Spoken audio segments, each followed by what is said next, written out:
I think the first thing you should know when trying to advance individualism is to look at voting by race and ideology in the 2012 and 2016 elections. So in the 2012 election, we can see how self-described liberals voted, how self-described moderates voted, and how self-described conservatives voted. And among blacks and Hispanics, the majority of self-described conservatives voted for Obama. Among those who opposed wealth redistribution, 86% of blacks voted for Obama. Now among Hispanics opposed to wealth redistribution, 47% of those voted for Obama. So for Hispanics, Romney won by 6 points among those Hispanics who opposed wealth redistribution. Among blacks, who are conservatives and who identify with the Republican Party, and who also believe that the government does too much to help blacks, even they vote Democrat. And blacks who want smaller government and think that the government does too much to help blacks, even they identify with the Democrat Party over the Republican Party, 79-21. These are just some things to keep in mind if you think that individualism is some sort of actionable political program, that even people who literally agree with your ideas don't support the closest thing to something that could possibly implement those ideas, which is the Republican Party, as flawed as that is.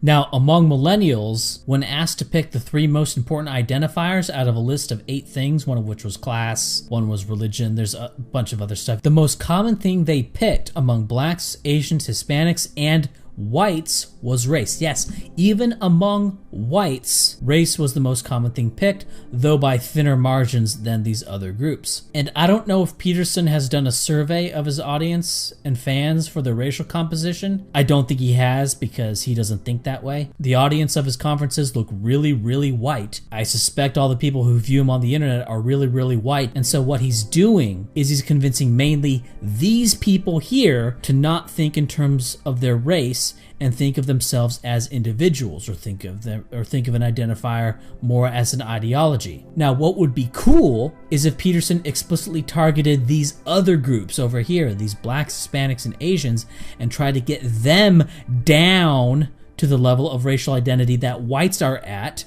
and then work to move everyone down even further if he actually wants to succeed. But as it happens, Peterson, for all his wisdom and all the interesting anecdotes and perspectives that he seems to have, is just working on hammering down this white number even further. And that's a real practical problem. And there's nothing principled about doing this. For individualism to work as a principle, everyone has to go along with it. If you're acting as an individual while everyone else is grouping up and kicking your ass as a result, you're not actually living by individualistic principles. The principle you're actually living by is whites are unorganized, atomic individuals, while other groups organize and get what they want at the expense of whites. That's what you're actually living by. You're not actually living by your principles. You're just being a chump and being taken advantage of by these principles you think you're living by. And I don't think I have to explain to Peterson fans that these groups have gotten a lot of what they wanted at the expense of whites. They get both private and public sector racial quotas, they have racial advocacy groups, and they openly and vocally vote for and demand for politicians to cater to their specific racial interests. And you, the individualist, you're asking them to give up all of these goodies that they get from organizing racially for the morality and the high ideals of individual autonomy. And that seems very unlikely that they would ever do that. It seems like even if they agreed with what you were saying, they might still organize racially because that's what works. Well, having the right degenerate into identity politics does not seem to be a positive solution. So one of the things I would say is that, I understand why the identity politics that has been practiced so assiduously and so devastatingly by the left has been co-opted by the right. I understand that. Okay, I have a challenge for anyone who's watching. Go a month without using the term left. The term left and right, these are crutches that you use. You point off in a vague general direction and say, here be dragons off to the left, instead of actually describing what these people actually are.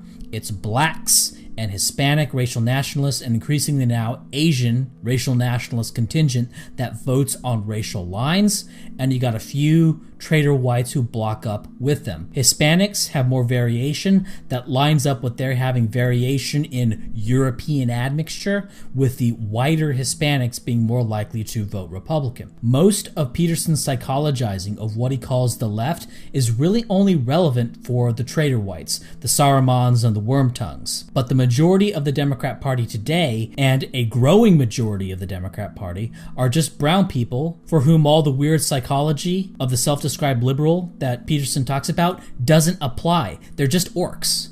But then here's what I would say to the people on the right who are playing that game. If you play the game of your enemies and you win their game. You don't win. That's not victory. You just become the most successful exponent of their pathology. Well, how is that a good thing? It's a bad thing. We shouldn't be playing that game. It's not playing their game, it's operating in the physical world. You're not operating in the physical world. You're off in your little world of forms. You're calling normal human behavior that's getting them victory. You're calling that pathological, while calling the individualist philosophy that has gotten whites into the mess that we're in, calling that healthy. What's actually happening is that there's a growing number of whites who aren't playing your game anymore, Peterson. We're tired of being chumps. We're tired of being taken to the cleaners for trying to uphold some misguided principles. And if we win, if we recover the right for whites to organize, if we roll back anti-white racial discrimination, possibly have entire states that become de facto white ethno-states, or maybe, pipe dream,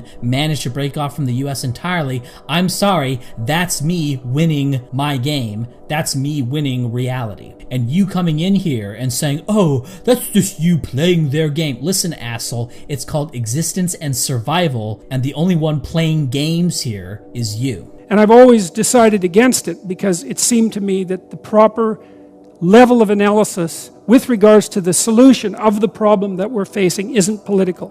And that's why I think it's a mistake when what I'm doing gets politicized either by me or others. Buddy, I'm sorry, but this is really stupid. You clearly have a political agenda, and you're trying to advance your political agenda through a bottom-up psychology strategy. What you're doing is inherently political. Let's not dwell on this. This is stupid. This little cute thing you're trying to do, say, I'm not really political here. Like, just stop. It's dumb. It's not fooling anyone. So, I think that what you do is you aim high and put yourself together and stay the hell away from the ideologues, because they're hiding behind a wall. They're not able to come out and fight on their own behalf. Now this is amazing. Peterson telling people to stay away from ideologues. Peterson, you are an ideologue who has not just a political philosophy, but who is trying to hook that political philosophy into people's personal lives, which may be good or bad. That's something to talk about at another time, but your ideology is far more total than what you accuse your opponents of doing. And race nationalism that you sneer at isn't even really an ideology at all. It's just group identity. And sure, if you think my race, best race, you'll be receptive to anything that confirms that, but don't confuse this with a proper ideology.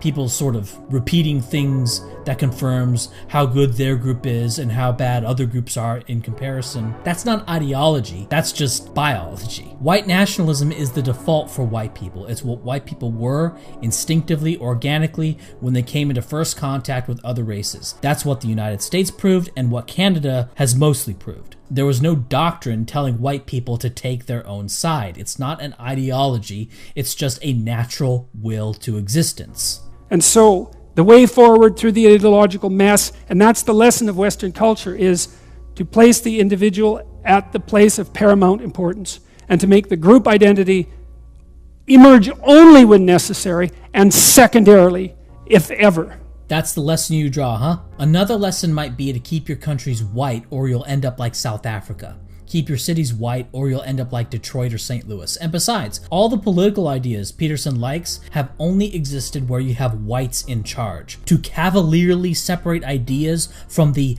biological substrate, the real flesh and blood that holds them, with, to be frank, a faith-based belief that anyone can be rationalized into these beliefs and that every man on the planet is a European just below the surface? How much more irresponsible can you get? As for the individual being of paramount importance, well, it sure looks to me like the expression of individual Asians is to clump up in a racial collective. So really, Peterson should be saying that he wants to elevate the individual, unless the individuals band together and start doing what he calls identity politics, because that's not individualism, but is collectivism. Look, man, people do stuff.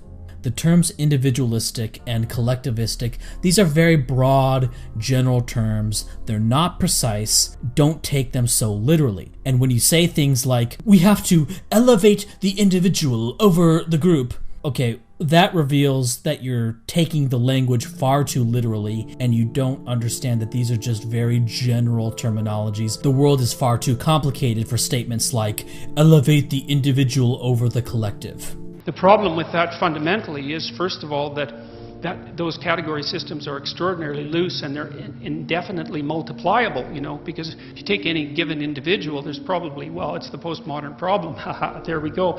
It's the postmodern problem that there's almost an infinite number of ways to categorize any given individual. So how the hell do you figure out which group they belong to? And that's actually a major problem. Like if you're 1/8 black, what does that make you exactly?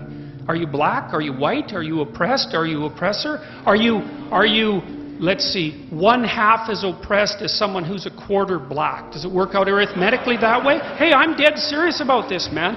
If we're going to play this sort of game, that's exactly the question that has to be asked, right? First off, you're dealing with a theoretical problem that doesn't exist in the wilds. People divide themselves up in the way they actually do. And for you to come in afterwards and then say, well, these lines of distinction are completely arbitrary, or saying that race is arbitrary. Well, to me, this seems wrong to just call it arbitrary, but I'm inclined to just say, sure, it's arbitrary, you win a cookie, and just move on. Now, someone making laws based on race can and will cross these bridges when they come to them, so as a practical matter, what he's saying is not very important. But the reason this is so stupid is that his objections have already been proven to not matter. The Democrat Party coalition is getting what it wants, you're not. Peterson is correct in that there's no racial policy headquarters that has answered all of these questions, but they still won despite not having done so. They don't have to answer these questions. So Peterson is sitting here on the losing side of a 50-year political battle, pointing out this glaring problem that his enemy has that they'd better resolve or else. And that just about encapsulates the folly of Peterson's program. Now, I don't want to give the impression that Peterson is all bad. This video was about my criticism of him, not about stuff I agree with. There's certainly a lot of stuff that I agree with Jordan Peterson about, and you can pick up on that implicitly in this video. He certainly has landed a body blow against racial egalitarianism, against the insane belief that all identifiable groups have the same average innate traits. But for all the good stuff that Peterson has to offer, at the end of the day, it's just race-neutered individualism, and it's going to lead you where it has led us thus far, which is down to Blind Alley.